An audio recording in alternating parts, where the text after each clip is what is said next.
Thunderbird is an open source email client that you can utilize to manage your emails from different services. So if I were to go around and double click Thunderbird right here, and it opens up like this, as you can see right here. So now what you need to do is you need to go around and set up an email. So to do that, you need to go around and click on email right here, and then you can go ahead and set up an email from over here.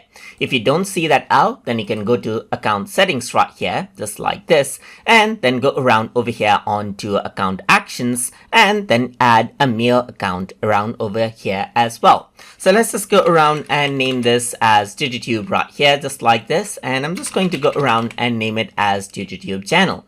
And over here in the email address section, I'm just going to go around and type in DigiTube channel at gmail.com right here, just like this. So now I'm going to go around and add in a password for this right here. So let's just go around and add in password for my particular email, and I'm going to go and click on next. So once you do that, what happens is that it takes the addresses by itself, so you don't need to do anything right here, and simply click on done right here, and it checks the password. So now you get prompted right here, just like this, to sign in to the particular email right here in the respective email service. So now over here, you just need to go around and type in the password right here, just like this, and then hit the next button. So once you go around and do that, it says Mozilla Thunderbird email wants to access your Google account. So you need to go around and see, and if you agree this, then you need to go around and click on allow right here.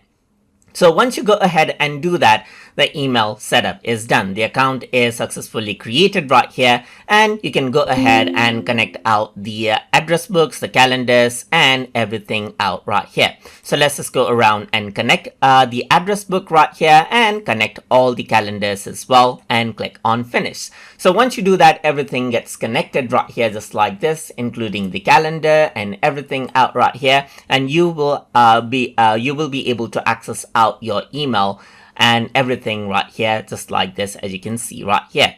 And that is how you can set up Thunderbird while you're first starting it as you like. So throughout this tutorial series, we're going to see how we can utilize Thunderbird to manage our emails effectively. So I hope you guys learned something as always. And as always, please like, comment, share, and subscribe.